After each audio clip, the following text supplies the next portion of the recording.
Okay. We're live. We're live. We're live. We're live. Live at 5. Welcome. I know. I know. I know. It's been a minute. Same same room, same dude, different day, okay?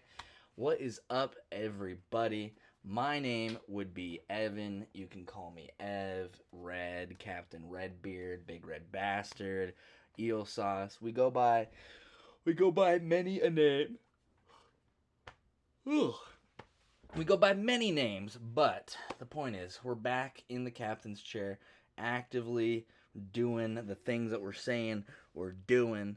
Um, yeah, it's been almost a calendar year since the last time I was doing this. No excuses. I've just been, excuse me, just been AFK. But I'm back. I'm back. I'm excited. I'm ready to pump out more content. Go follow my cannabis channel, Grassroot Rips. I've been uploading. I got a couple videos on that one going as well now. We're just doing it. We're out here. We're doing it. We're making shit happen. Okay, we're making shit happen. But what's up, everybody? Last time you guys saw me, I looked a lot different and still the same. But yeah, here we are. Just been working, grinding away at a little grocery store job. So last time I was on that from like September till the end of the year, I was in the produce section putting out fucking vegetables, all that bullshit.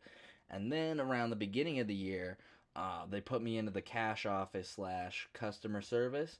So for about 10 months now, we've been doing customer service, which has been fucking AIDS mixed with cancer dipped in fucking gonorrhea. It is just horrible. Don't ever fucking do customer service. It's fucking dog water. The customer is never correct and they're dumb. That's it. But yeah, so I've been grinding away doing that. Been getting a whole bunch of pieces and new work. Been making the job go by a lot more fun because every single month I've just been getting a new piece. So that's been a fun way to make the year go by and like, I don't know, have something to look forward to every month. So this upcoming month, I already got this bad boy on Friday the 13th. Posted a Friday the 13th video about it on the cannabis channel, Grassroot Rips. And so this was October, and then November is going to be basically, so I got on this leg right here, I got this fucking tiger guy, which is kind of hard to angle. So I got this guy on my left leg. So for November, I'm gonna get oh god, the angle's scuffed. In November, I'm gonna get a Black Panther or a Puma dude right here to be like symmetry, balance it out, whatever you want to call it. But yeah, it's crazy to think we're already. It's the 24th of October as I record this, which is crazy. Like this year has just. I remember I got this piece in January. And it feels like just fucking yesterday I remember going in the shop and getting this shit put on. And now this puppy's over 10 months old. Like, somebody make it make sense! But, yeah, it's been having an interesting time. Just honestly just been fucking sleeping and working the grocery store job. But I've been feeling very out of sorts as of late, which has prompted me to get into doing this shit right here. Because for a while I lost the wind out of my sails. So like last year, I was just really into this. I was really gung-ho. Everything was going really good. And then some compounding factors, but a large one was that the weekend that I got this piece, January 6th, that weekend, one of our cats just disappeared. To this day, I don't know what happened to him. I don't know if somebody fucking took him. I don't know if he got killed by some animals. It was just, he was with us one moment and now he's gone. And it's been about 10 months. And that honestly took a lot out of me. It really, really did. Especially with how because it's hard to, I've noticed with myself that I'm very If I get into something, I'm very, very, very into that thing. But then it can be for a short period of time, it can be for a long period of time. But at some point, I'll just, it's like a switch will flip. And I'll be super invested and super into it. And then the next thing, I couldn't care less. And I'd rather do literally anything else but that thing that I was previously obsessed with. So, like, I was on this high, riding this high of getting a new job and getting pieces and shit. And then my fucking cat just disappears, man. And we've had him for 12 years. I had him since I was a fucking kid, man. I'm 24 now, and I had him since I found him when I was like 11 or 12. And my best friend at the time doing a sleepover playing fucking Black Ops 2. And little dude, around this time, fucking 12 years ago, just pops up on the windowsill, starts crying, and it was over since then. But, yeah, losing him just really, even now it's kind of hard to talk about, but that really, really, really, really, really just fucking, I didn't, for a long time, for months and months and months and months, I was just distracting myself from working and not having to think about it. And yeah, long story short, I fell out of it. I was in a little bit of a rut, and then recently it's been more, I saw Suicide Boys. Well, I guess a whole bunch of people. We'll get into it later. But just been seeing a lot of other people, especially people my age or people that I don't know even how to say. Just I've been very inspired by a lot of people. One of which including shout out Big Larv, twitch.tv//Big Larv 1. We've just been clapping cheeks on Fort. That's a big thing I've been doing. I know, cringe. I never thought I'd say it, but yes, I've been a fucking Fort gamer for the past year plus. Been grinding, playing with some homies from all across the country. Now we're starting to get people globally, all across the world. It's actually pretty fucking fun. Your Honor, I can't hold you. It's been a fun time. It's been a fun time. I've enjoyed it. I've been enjoying my time. But yeah, just watching motherfuckers like Larv streaming got me inspired. Watching like Raw G's videos, fucking, there's a whole bunch of shit, man, where it's like I'm either inspired by that person doing what they're doing, or I felt like I'm myself could be doing what that person's doing, and therefore, fuck it, why not go do that, right? So yeah, it's just been a culmination of a lot of being fed up, because for a while, for like a good 6 months, I was just complacent and not doing anything, and like I said, I was just distracting myself and just working, doing whatever. But it's gotten to a point now, or as of late, where like I don't know, how to explain it. I just have this feeling in my chest of like uneasiness, that like almost kind of like a tightness, but not a physical tightness. It's hard to explain, but it's gotten to the point where I'm just fed up. I want to start doing shit. Instead of being a woulda, coulda, shoulda motherfucker, I just want to be the dude who actually did. So, that's why we're here and we're doing it. Like I said, we got the Canvas channel popping, doing shit over there. Soon, the next step, the next piece is I'm gonna get FL Studio, start making some music, making some beats, recording over them, all that good fun stuff. But yeah, it's been doing a lot. Most recently so on October 6th, like two weeks ago.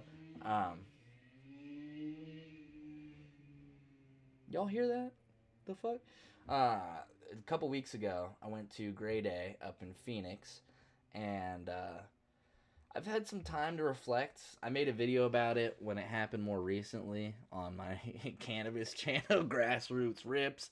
I made a more recent when it happened, talked about that, but I've thought about it more since I've had more time to mull it over, and I think there was just quite a few factors that led to me not having the best of time, that I feel like, I don't know. I didn't really eat anything before I went, didn't really drink anything before I went. My best friend who was supposed to come with me didn't end up coming with me, so I drove 2.5 hours to the capital of the state all by myself to go to a show by my fucking self. Show started, and this is my fault. I didn't leave till like 2:30, 2:45, because I thought, oh, it's 2.5 hours away. If I leave at like 2:30, I'll get there around like 5. Doors open at 5. Show starts at 6. Yada yada yada. No, no, no, no, no, no, no, no, no, no, no, no, no. That is no, no, no, no, no. I didn't get into the gate to the venue. I didn't get inside until after 7 o'clock.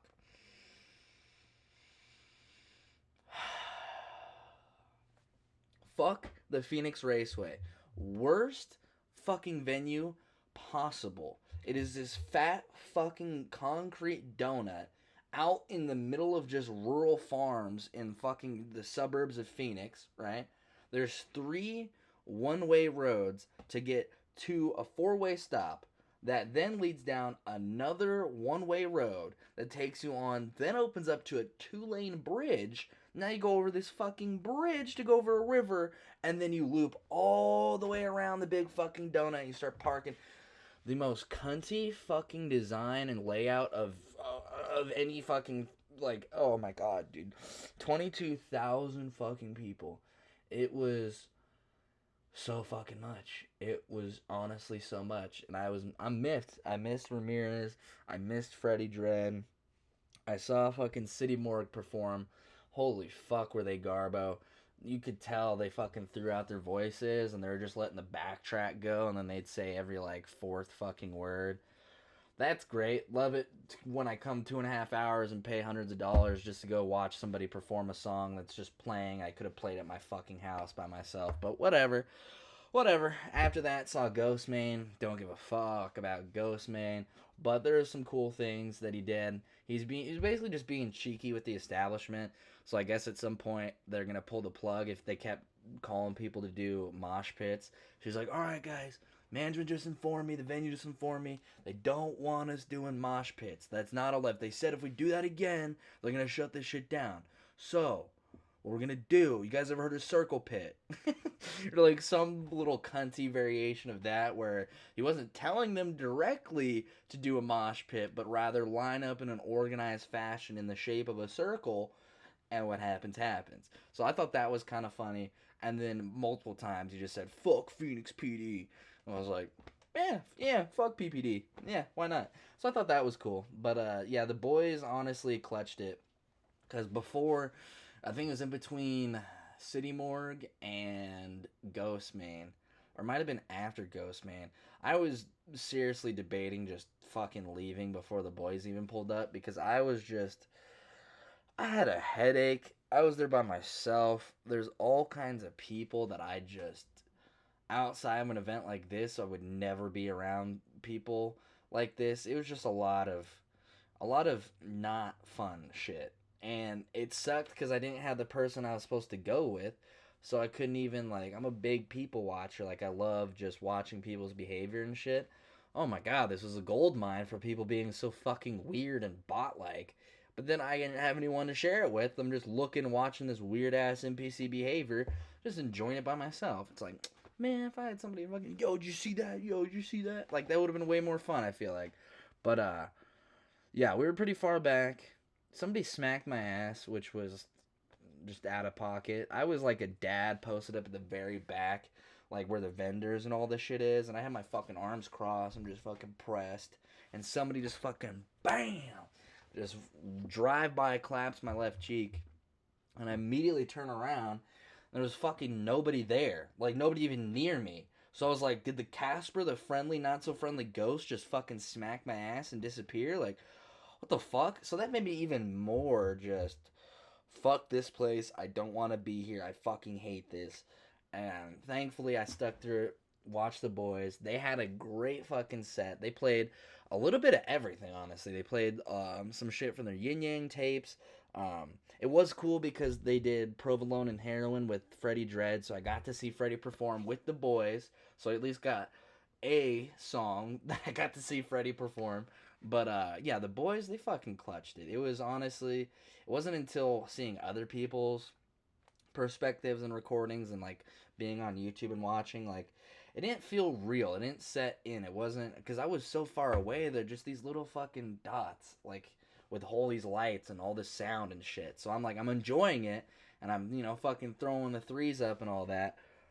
But then I didn't really make the connection. It was like, yo, that's fucking Screaming Ruby right there. Like the dudes you've been listening to for like ever, like there they are. You know, I was kind of still just in this funk of like not really wanting to be there, not really liking it. Um, but overall, I mean, I gave it a 4 out of 10. It'll probably stand. It was honestly boo boo. I didn't even go to see, but I already knew the water was like $8 a fucking bottle. Wetzel's pretzels like 15 a fucking pretzel. Like I was not having it. And I even it was sad, bro. I even packed up a King Palm, and I was planning on smoking the King Palm. Well, I was planning on smoke. I got there way fucking late. I was gonna get high, then go in the venue, watch all this shit. Like I said, I didn't get there till after. I didn't even get inside till after 7, and the show started at fucking 6, and doors were open at 5. So I've super uber missed a lot already. So I didn't smoke before I went in. Was just fucking stone sober the whole time. And then when I got out, because I was trying to leave, because it's 22,000 fucking people, bro, and I already 2 hours before it was like ending, I didn't want to fucking be there. So I'm like, miss me staying here with all this god awful fucking traffic, even though I didn't want to be here the past like 3 fucking hours. So I left, and as I was leaving, they're playing like Opana, LTE, which was sick. It was really cool to hear them, hear those live. And then I go out to my car. Holy shit. It was, I didn't even realize until, because I was just in a mad dash and people are still pulling up as I arrived. I was so fucking far away. Like on Google Maps, it shows this ovular donut, right? And then a sea of fucking parking. It's just asphalt and white lines as far as you can see, right? There were so many fucking people there. I was parked in the dirt.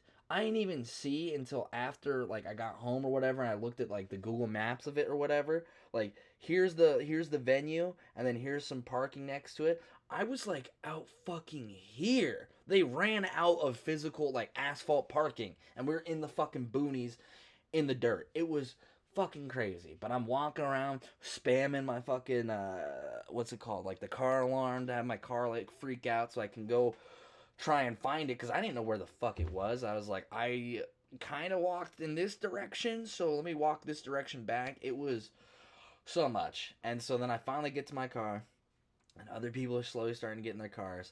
I'm like, fuck it. You know, I didn't have the best time. I'm going to smoke this. I'm going to enjoy this, right? So I fucking spark up the King Palm. I'm hitting that shit. And slowly, I'm noticing like car.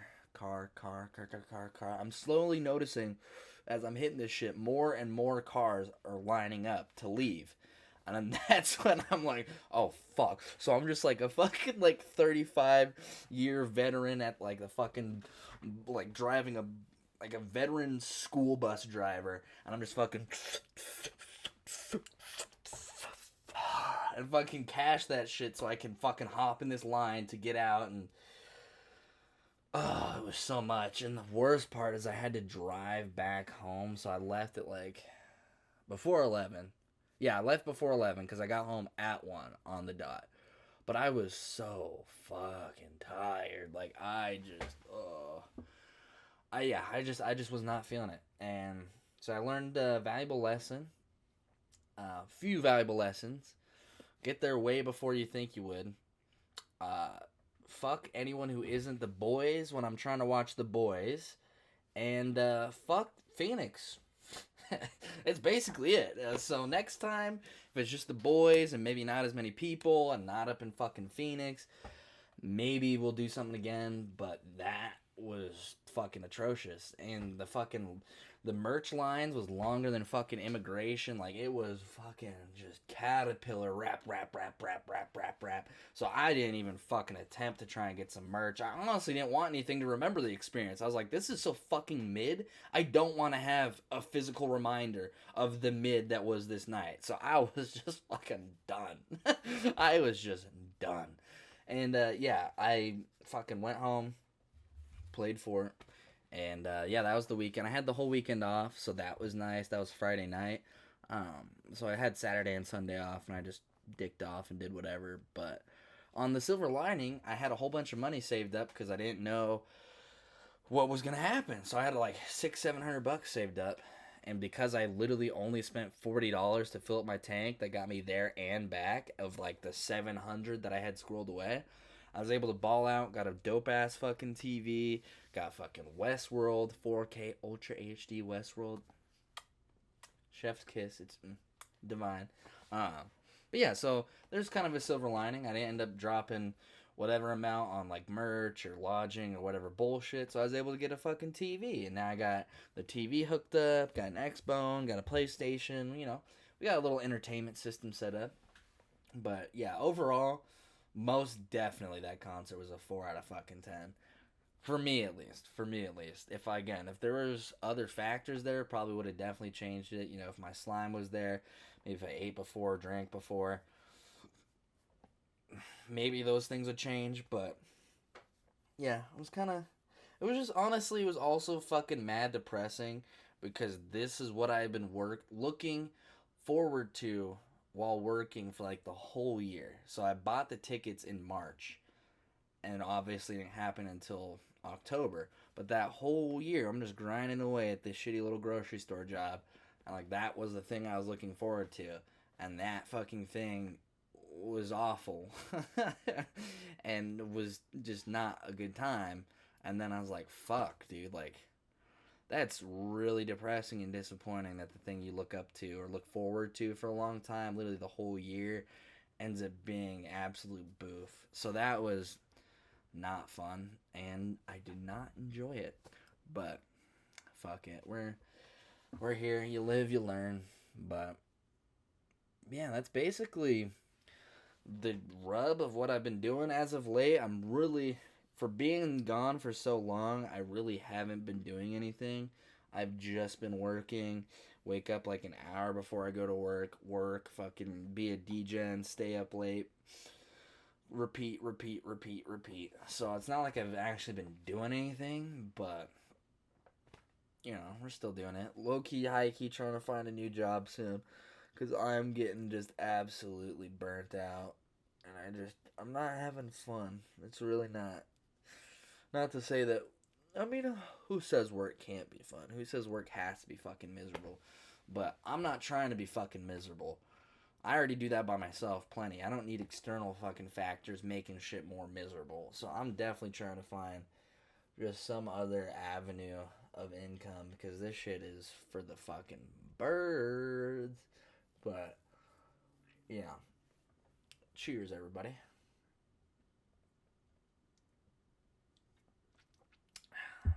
And you know what? I got a nice little bowl ski loaded. I was gonna smoke before I went to work today in GTA, of course, but I didn't. So now we got a whole ass bowl just wrapping ready for the pickings.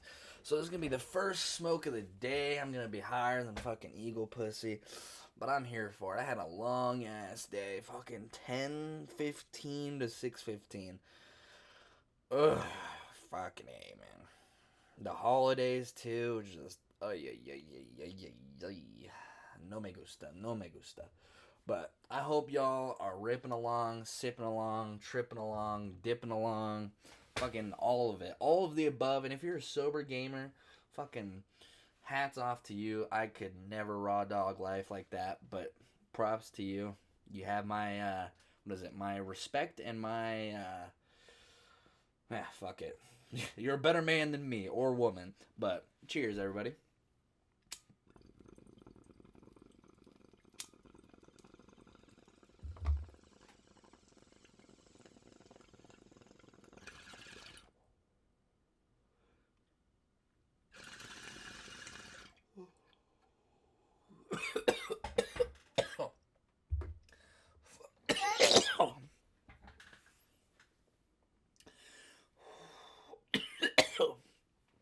Fuck.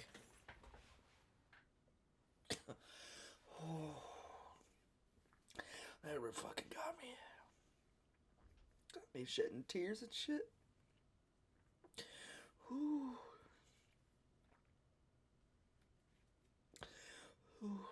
Yeah, probably not gonna make this too terribly long, considering we just are hopping back in the booth. I know the last bitch I did was like 3.5 hours. But we'll keep it around 45 to an hour, give or take. Just depending on what we're feeling. This first one, at least, because I don't have any really topics or anything. I'm just kind of freestyling or whatever the fuck. Fuck, that rip really got me. Ooh. But yeah, what did we do last time? Fucking, circle time reading. Time to bring it back. Gather around, everyone, gather around. Sit down, crisscross applesauce. Yes, yes, yes. We're going to be reading some more of this beautiful, beautiful book.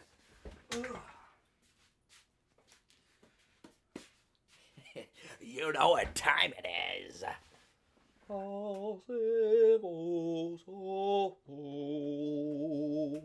Okay, so I have no idea. I have like 3 different bookmarks in this shit. I don't know which one's which.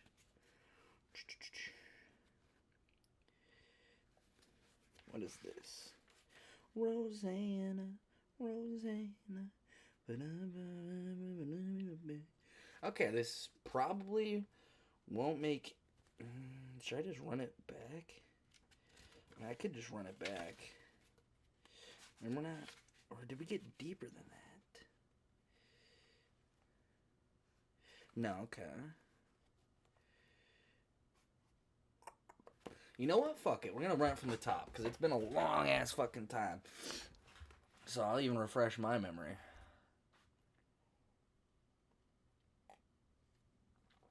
Alright.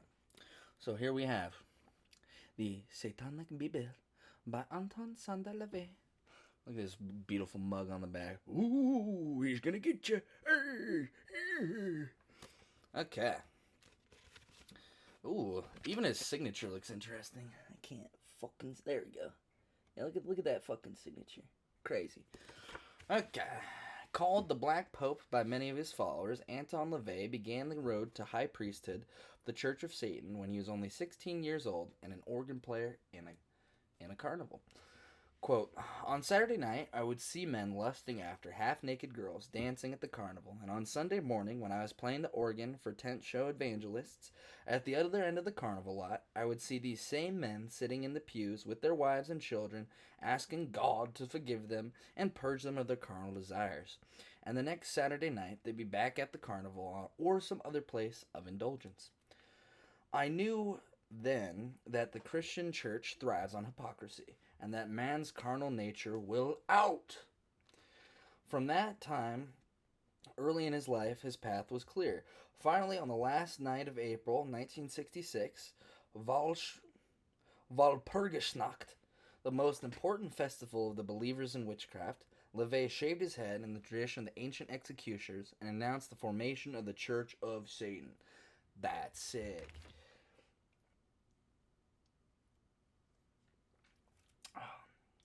He had seen the need for a church that would recapture man's body and his carnal desires as objects of celebration. Quote, since worship of fleshly things produces pleasures, he said, there would then be a temple of glorious indulgence. ...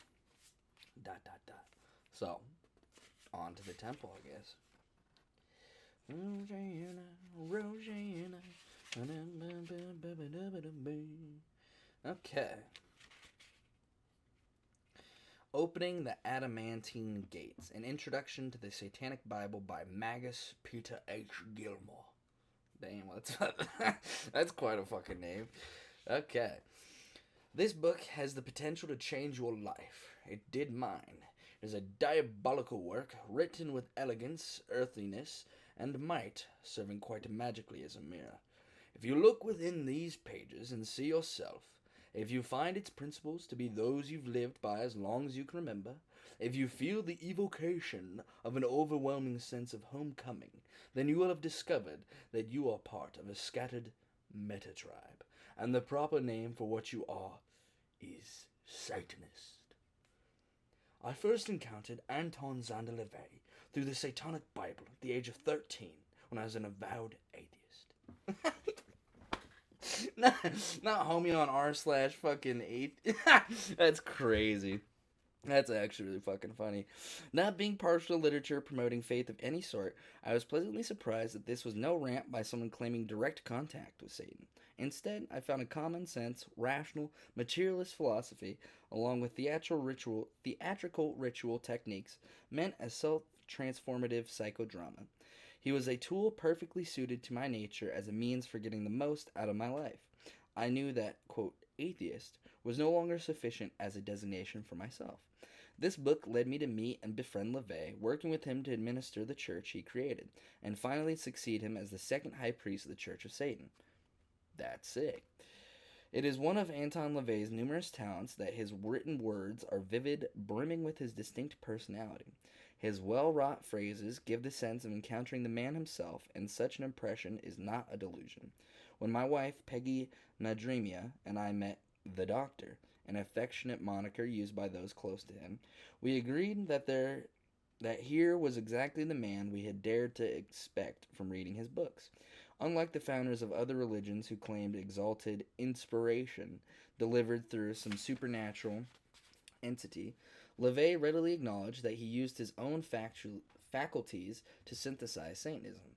He based it on both his understanding of the human animal acquired from life experience and the wisdom he'd gained from other advocates of materialism, pragmatism, and individualism.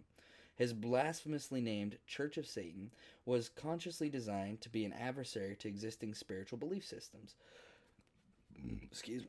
It was the first organization promulgating a religious philosophy championing Satan as a symbol of liberty and individualism. Concerning his role as founder, he said that if he didn't do it himself, someone else, perhaps less qualified, would have. That's the position I'm in. That's the position I'm in. If not me, then who? Okay. Da, da, da, da, da. It was for... Yeah, okay. His perspective insights thus led him to give a proper name to a human type that has always been part of our species. LaVey was born in Chicago in 1930, and his parents soon relocated to California, that westernmost gathering place for the brightest and darkest manifestations of the American dream. It was a fertile environment for the sensitive child who would eventually mature into a role that the press would dub the Black Pope. For his Eastern European grandmother, young LaVey learned of the superstitions that are still extant in that part of the world. These tales whetted his appetite for the auteur, leading him to become absorbed in classic dark literature such as Dracula and Frankenstein. He also became an avid reader of the pulp magazines, which first published tales now deemed classics of the horror and science fiction genres. He later befriended seminal Weird Tales author such as Clark Ashton Smith, Robert Barber Johnson. Yo, that's a great... I'm going to use that as a fake name. Robert Barber Johnson. and Greg Haas. His fancy was captured by fictional characters found in the works of Jack London and Somerset Maugham. In comic strip characters like Ming the Merciless, as well as historical figures of a diabolical cast such as Cagliostro,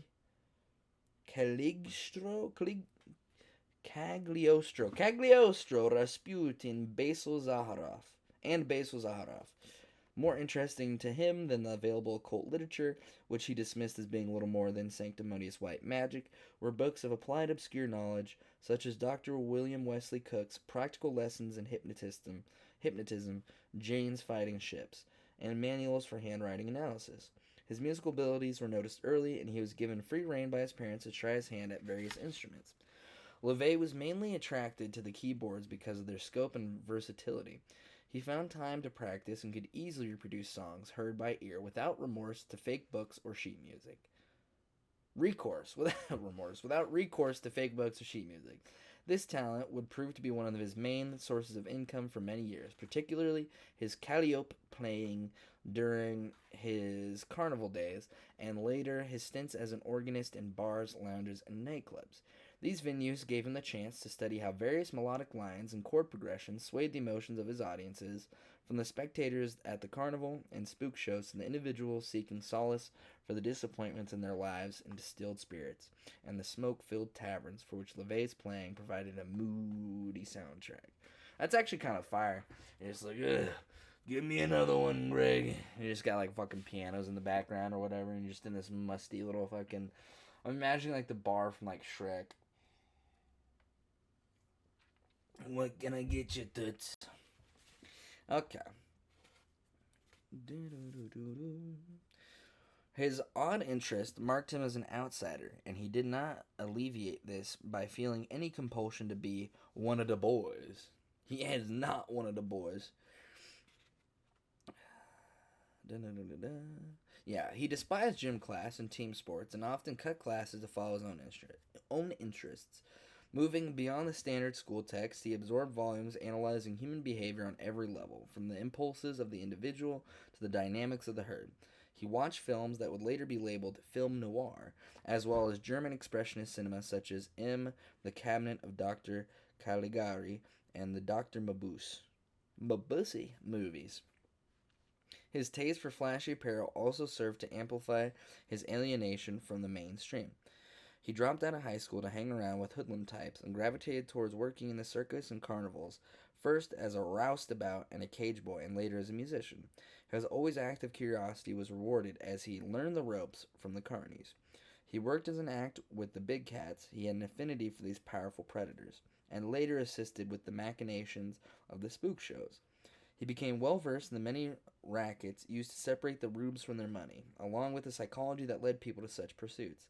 Under the name The Great Zanda, he played calliope and organ for the bawdy shows on Saturday nights, as well as for tent revivalists on Sunday mornings, seeing many of the same men attending both, and noting this telling contradiction. All of these activities provided a firm earthly background for his evolving and cynical worldview. When the carnival season ended, LeVay would earn money by playing. I really can't read. My throat's all dry. Fuck. Ugh. It's Satan. He's taking over. Fuck. Oh man, just gotta wet my whistle real quick. Sheesh. Oh. Where's that? Okay, when the carnival season ended, LeVay would earn money by playing an organ in Los Angeles area burlesque houses, and he relates that it was during this period that he met and had a brief affair with then unknown Marilyn Monroe. Jeez, okay. After accompanying her chain-dragging striptease at the Mayan Burlesque Theater. Moving back to San Francisco, LeVay worked for a while as a photographer for the police department. No me gusta. No me gusta. And during the Korean War, enrolled in San Francisco City College as a criminology major to avoid the draft. Me gusta mucho. Me gusta mucho. Okay. Both his studies and occupation revealed grim insights into human nature and confirmed his rejection of spiritual doctrines. At this time, he met and married Carol Lansing, who bore him his first daughter, Carla Maritza, in 1952. A few years earlier, LeVay had examined the writings of Aleister Crowley, so in 1951 he decided to meet some of the Berkeley Thelemites. He was unimpressed as they're more mystical and less, quote, wicked than he supposed they should be for disciples of Crowley's libertine creed. Holy fuck, bro, my throat is just getting torn up.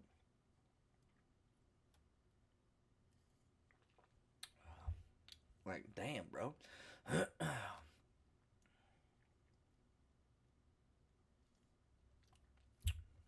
There we go. During the 1950s, LeVay supplemented his income as an investigator of alleged supernatural phenomena, handling, quote, nut calls referred to him by friends in the police department. Okay, now see, that's kind of fire. That's kind of fire. Doing, like, cop, pseudo, like, investigation of paranormal shit. That's kind of fire. I fuck with that. These experiences proved to him that many people were inclined to seek a bizarre, otherworldly explanation for phenomena that had prosaic causes. The fuck does that mean?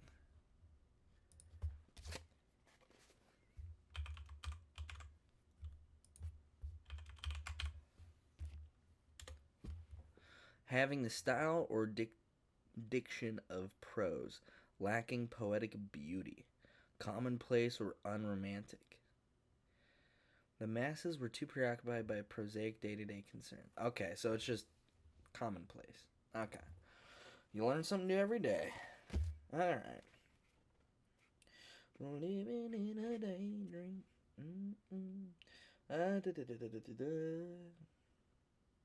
Yeah, his rational explanations often disappointed the complainants, so LeVay invented exotic sources to make them feel better, giving him insight as to how belief functions in people's lives. That's hard. He's just like, you're right, it was a ghost. Ooh. And they're like, oh my god, thank you so much. That's crazy. That's crazy. In 1956, purchased a Victorian house on California Street in San Francisco, Richmond District. It was reputed to have been a speakeasy and was tricked out with secret passages, possibly to aid in clandestine carnal activities. Okay. He painted black, thus creating a haunted intrusion on an otherwise typical block, matching his own unique presence. It was only natural that it would later become home to the Church of Satan. After his death, the building remained unoccupied, a brooding, shunned house, until it was demolished on October 17th, 2001, by the real estate company that owned the property. Not fire. Religious discrimination. I'ma sue you. That's illegal. Psh, rude. LeVay became entranced by Diane Hegarty in 1959. He then left Carol in 1960. Oh, you mean Carol Lansing, the woman who bore him his first daughter? It's like, yeah, I'm gonna go with this shoddy instead, actually. Oh, sorry, not sorry, toots. Hegarty and LeVay never married, but she bore him his second daughter. Another one. Zena Galatea in 1964 and was his companion for many years. Hegarty and LeVay later separated. She sued him for palimony, and this was settled out of court. Now, okay, I do remember last time looking at palimony, and I was like, what is that? Like, you gotta pay somebody to be your friend or something? Palimony. Not Pampset. Not fucking Pampset again. Bro, fuck off. I want palimony. God damn. Compensation paid by one member of an unmarried couple to the other. So it's basically... Oh, that's weird. It's like a divorce. Ew, it's like divorce payments that you do, but you weren't fucking married. Wow. That is so... Is this just a California thing? States? Oh, no. Oh, we have palimony. It's rare, however. The most recent pro-palimony literature case was in 1986. Okay, so they won't be doing this shit. I was gonna say, bro, like, you didn't put a ring on it, but you're still, like, financially, bruh. That's crazy. Okay. Living in a daydream. Okay, where we at? Gotcha. Okay. So yeah, settled out of court. Through his ghost busting and frequent public gigs as an organist, including playing the Wurlitzer at the Lost Weekend Cocktail Lounge, LeVay became a local celebrity, and his holiday parties attracted many San Francisco notables. Guests including Corinne de Plessin, called the Baroness, as she had grown up in the Royal Palace of Denmark. Anthropologist Michael Harner, Chester A. Arthur III, grandson of the U.S. President, Forrest J. Ackerman, later the publisher of Famous Monsters of Filmland and acknowledged expert on science fiction, author Fritz Lieber, local eccentric Dr. Cecil E. Nixon, creator of the musical Automaton Isis, and underground filmmaker Kenneth Anger. From his crowd, LeVay distilled what he called a magic circle of associates who shared his interest in the bizarre, the hidden side of what moves the world. As his expertise grew, LeVay began presenting Friday night lectures summarizing the fruits of his research. In 1965, LeVay was featured on The Brother Buzz Show, a humorous children's program hosted by marionettes. The focus was on LeVay's Addams Family lifestyle, making a living as a hypnotist, investigator of the paranormal, and an organist, as well as his highly unusual pet, Togar, a Nubian lion. What the fuck? This motherfucker had a Nubian lion? I don't even know what that means, bro.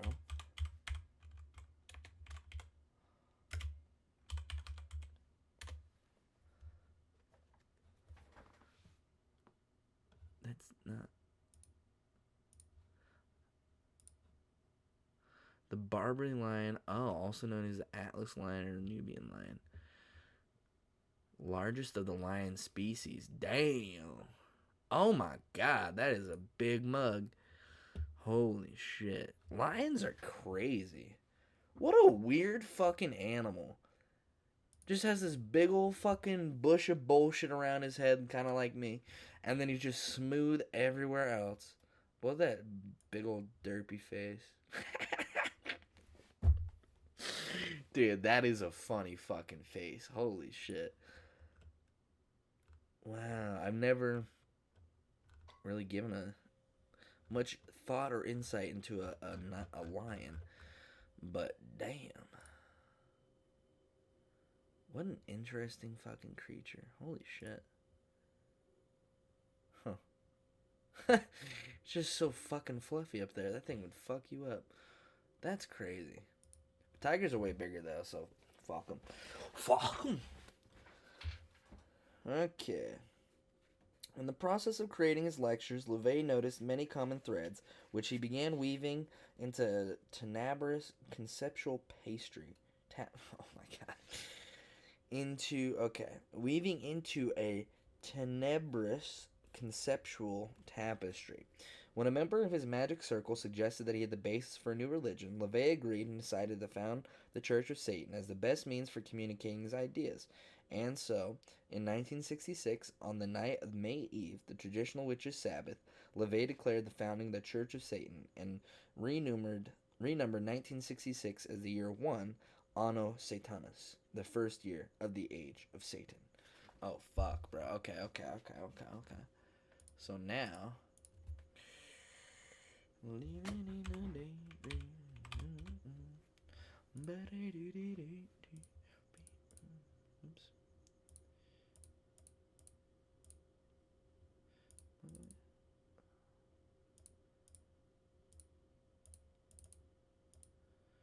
So this is the 57th year of the age of Satan. That's actually hard as fuck. Damn. 57 years with Satan. Hail Satan. Living in a daydream. The attention of the press soon followed, particularly with the wedding of radical journalist John Raymond to New York socialite Judith Case on February 1st, 1967. Famed photographer Joe Rosenthal was sent by the San Francisco Chronicle to capture the image that went onward to the pages of the Los Angeles Times and other prominent newspapers. LeVay began the mass dissemination of his philosophy via the release of a record album, The Satanic Mass, Morgenstern, 1968. The album featured a cover graphic named by LeVay as a sigil of Baphomet, the goat head in a pentagram, circled with the Hebrew word Leviathan, which has since become a ubiquitous symbol of Satanism. So basically, that little signal right, he created that shit right there. Yeah, that shit right there.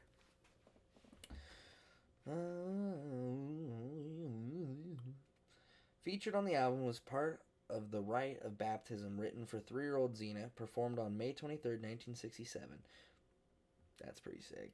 In addition to the actual recording of a satanic ritual, side 2 of the LP had LeVay reading excerpts from the as-yet unpublished The Satanic Bible over music by Beethoven, Wagner, and Sosa.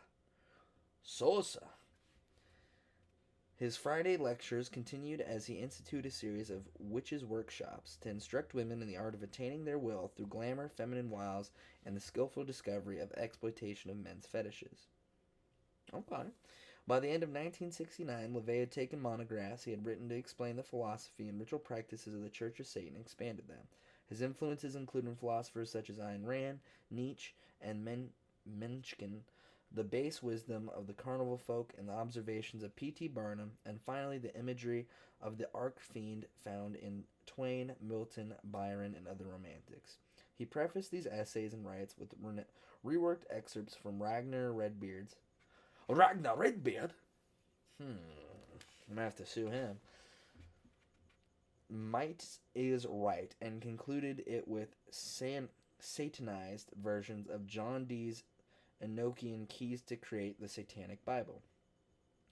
It has never gone out of print and remains the main source for contemporary satanic movement. Fuck yes, let's go. Keep it going. Come on. The philosophy presented in it is an integrated whole, not a smorgasbord from which one can pick and choose. It is meant only for a select few who are Epicurean, pragmatic, worldly, atheistic, fiercely individualistic, materialistic, rational, and darkly poetic. There may be fel- there may be fellow travelers, atheists, misanthropes, humanists, freethinkers, who see only a partial reflection of themselves in this showstone. Satanism may thus attract these types in some ways, but ultimately it is not for them. If it was only philosophy, such individualists might be welcome. It is more. Satanism moves into the realm of religion by having an aesthetic component, a system of symbolism, metaphor, and ritual in which Satan is embraced not as some devil to be worshipped, but as symbolic external projection of the highest potential of each individual Satanist. You hear that? Let me run it back. Let me run it back, coach. Let me run it back. Let me run it back. It says Satanism moves into the realm of religion by having an aesthetic component, a system of symbolism, metaphor, and ritual in which Satan is embraced not as some devil to be worshipped, but as a symbolic external projection of the highest potential of each individual Satanist. You with me so far? All right, let's keep pushing. The identification Satanists have with Satan is an intentional barrier against those who cannot resonate with this sinister archetype. See, motherfucker, it's it's triggering on purpose, because if you get triggered by that just on the face of it, then GG's, it's already over. That's part of the point. It's so antagonistic. It's in your face on purpose because it's trying to piss you off. If you get pissed off like that because you're a little triggered snowflake. Okay. The Satanic Bible was followed in 1971 by The Complete Witch, re-released in 1989 as The Satanic Witch, a manual that teaches lesser magic, the ways and means of reading and manipulating people and their actions toward the fulfillment of one's desired goals. The Satanic Rituals was printed on a companion volume to the Satanic Bible and contains greater magic rituals, culled from a satanic tradition identified by LaVey in various world cultures. Two collections of essays which range from the humorous and insightful to gleefully sordid, The Devil's Notebook, 1992, and Satan Speaks, that's kind of hard, 1998, complete his written canon. Since its founding, LaVey's Church of Satan attracted many varied people who shared an alienation from conventional religions, including celebrities Jane Mansfield and Sammy Davis Jr., as well as rock stars King Diamond, Marilyn Manson, and Mark Almond, who all became, at least for a time, card-carrying members. Yes, sir, I got my card, yes, sir. Well, I guess technically it's the Satanic Temple, but, we'll get our church card as well. Da, da, da, da, da. He numbered among his associates Robert Fuest, director of the Vincent Price Dr. Phoebes films, as well as The Devil's Reign, Jacques Vallée, UFOologist and computer scientist, who is used as the basis for the character Lacombe, played by Francois Truffaut in Spielberg's Close Encounters of the Third Kind, and Amy Mikhail, known as a speaker and publisher of The Morning of the Magicians. LaVey's influence spread through articles in the news media throughout the world. Popular magazines such as Look, McCall's, Argosy, Newsweek, Time, and later Seconds, The Nose, and Rolling Stone. Numerous men's magazines, and via talk shows such as Joe Pine, Phil Donahue, and Johnny Carson. This publicly left a mark on novels like Rosemary's Baby. This God probably shouldn't get impaired and then try and read. Who would have thought? This publicity left a mark on novels like Rosemary's Baby, completed by Ira Levin during the early days of the church's high-profile media blitz, and Lieber's Our Lady of Darkness, and films such as Rosemary's Baby, 1968, The Devil's Reign, 1975, The Car, 1977, Dr. Dracula, 1980, and many of the Devil Cult films from the 1970s through today that picked up on symbolism from LaVey's writings. A feature-length documentary, Satanis, The Devil's Mask, 1969, covered the rituals and philosophy of the church, while LaVey himself was profiled in Nick Bogas' 1993 video documentary, Speak of the Devil. The Doctor's musicianship is preserved on a special recordings, primarily Strange Music, 1994, and Satan Takes a Holiday, 1995. These reflect his penchant for tunes from the 1930s through 50s, with range from humorous to doom-laden, as well as devil-themed songs. LaVey renders them on a series of self-programmed synthesizers, imitating various instrumental groups. They are impressive, as these are not multi-track recordings, but are done in one take with the sounds of the full instrument ensemble, created through the simultaneous use of numerous synthesizers played by LaVey's dexterous fingers, as well as his feet, on an organ-style foot pedal keyboard hooked up via MIDI. You know what? Oh, we're already at 55. Let's see. Oh, we'll get through the preface. Okay. While his relationship... Here. I'm getting a little botched.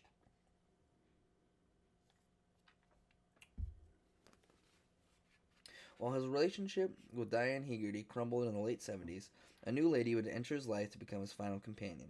Blanche Barton became his helpmate, co-conspirator, high priestess, lover, and best friend. She bore him his only son, Satan Xerxes Karnacki LaVey. That's fucking hard, bro. His first name is Satan. That's crazy. His first name is fucking Satan. Oh, that's awesome. I love that. I fucking love that. Holy shit. On November 1st, 1993. Damn, that motherfucker's not much older than me. As his health deteriorated in the mid-90s, LaVey preferred to spend time only with the people whom he found enriching, gaining him a reputation as a recluse. He died on October 29th, 1997. Damn. He almost made it to fucking Halloween. That would have been crazy. Of complications arising from heart disease. There was no deathbed repentance. He went proudly as he lived, as a Satanist, his only regrets being that he was leaving the great party that was life, and that he would miss seeing his young son Xerxes grow to manhood. Oh, yeah, that's true. Poor little Xerx. He basically died before he was 4. Damn. Yeah, that sucks. According to LaVey's wishes, Barton succeeded him as the head of the church after his death. In 2001, she passed on this position to myself, Peter H. Gilmore, by then a longtime church admin and member of the Council of Nine. In 2002, Magistra Barton exchanged her position as high priestess with my wife, Magistra Peggy Nadramia, another veteran admin who was serving as a chair of the Council of Nine. 2 biographies have been written about LaVey: The Devil's Avenger, 1974, by Burton Wolfe, and The Secret Life of a Satanist, 1990, by Blanche Barton. In recent years, detractors of LaVey, with rather obvious agendas, have disputed the authenticity of some of the events chronicled in these books. They accuse him of fabrication and self-promotional exaggeration. LaVey was a skilled showman, a talent he never denied. However, the incidents detailed in both biographies that can be authenticated via photographic, testimonial, and documentary evidence far outweigh the items in dispute. The fact remains that LaVey pursued a course that exposed him to unusual individuals from all strata of society. It climaxed with his founding of the Church of Satan, which led to international notoriety. He was gifted beyond what is normally considered a standard for excellence, turning his hand to many arts with a deftness usually gained through dedication only one muse. He lived his life as a true exemplar of all that he extolled, pursuing his pleasures without stinting, while producing works only attained through vigorous self-discipline. LaVey succeeded in avoiding the fate of Mrs. Casson, a character from Charles G. Finley's The Circus of Dr. Lau, a favorite novel of the Doctor. Her doom was to die and be forgotten, for her life produced nothing that was memorable in either a creative or destructive manner. With his thoughts, now presented in multiple languages, continuing to inspire like minds around the globe, Anton Sander LaVey has won a place in the arena of philosophical and religious discourse. We Satanists owe him our gratitude for symbolically opening the adamantine gates of hell by giving from giving form and structure to a philosophy that names us as the gods of our own subjective universes. His ultimate hearsay against the complacent masses was to reject their idolized dictum that all men are equal. Consequently, he challenged his comrades to exercise their faculties to judge and be judged in all that they do. He dethroned the seeking of external saviors and championed responsibility for all of one's actions and the resultant consequences. That is perhaps the most frightening principle to society wherein none are held accountable for their behavior. The Church of Satan remains a world-spanning cabal of those who work to continue human society's momentum along the vector set by LaVey. It shall remain the treasured domain of an imperious few who live by their own blood and brains, who proudly reject any good guy badge and embrace the title of Satanist. There is nothing to fear in the Satanic Bible, for it will not transform you into something that you are not. It cannot convert you or persuade you in directions not inherent in your nature. Its power lies in its ability to show you what you are through your reaction to its contents. Embrace them, and your life shall gain a new focus, for you will have sharpened your understandings of yourself, and you will see more clearly how you differ from those around you. Reject some or all of these hard-nosed postulates, and you are free to move on towards whatever spiritual or conceptual haven that provides you with satisfaction. However, you will no longer be ignorant of what it means to be a Satanist. If you've grasped these fundamentals and have the talent to read people, you might notice that there are such individuals about you, and like LaVey himself, that they are some of the most just and fascinating folks you'll have the pleasure of knowing. Magus Peter H. Gilmore, High Priest, the Church of Satan. And then there we have the intro to Le Satanic Bible. I feel like that is a perfecto place to put in right there. Put this puppy over here. We'll get another Bolski in. And I think we'll call that wraps. I know. First episode only took us till fucking late October, but we're here and we're getting back on the horse. There's not really much holding me back anymore and anything in my way. I finally got fucking editing software, so I can, not that this right now needs much editing, but I got editing software to take care of whatever any editing I might need to do in the future. And yeah, I just basically hit a button, start recording, make sure everything's good, and we're Gucci. So expect more content in the near future and to come, because we're definitely going to be popping it out, that's for sure. But thank you, everyone, for watching, listening, doing either or, doing both. If you made it this far, comment fucking pink alligator, okay? Give me a little pink alligator, so I know you're a real one.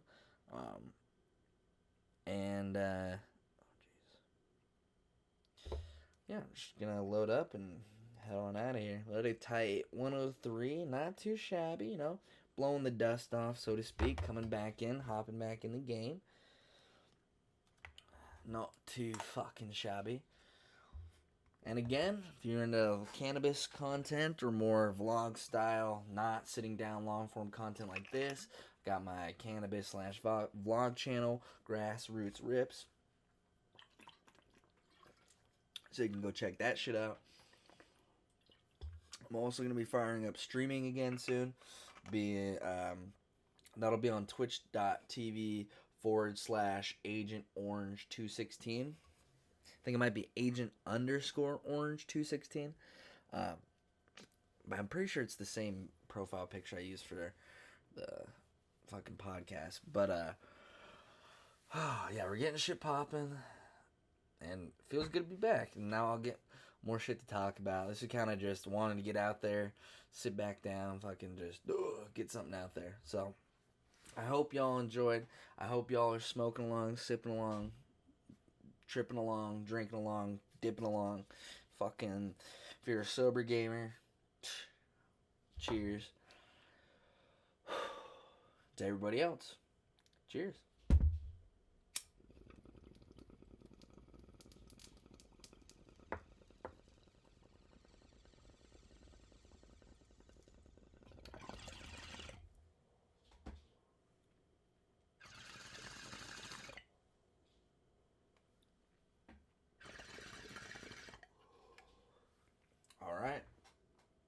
all, that has been another successful episode in the books. Thank you all for watching, and I will see you guys in the near future.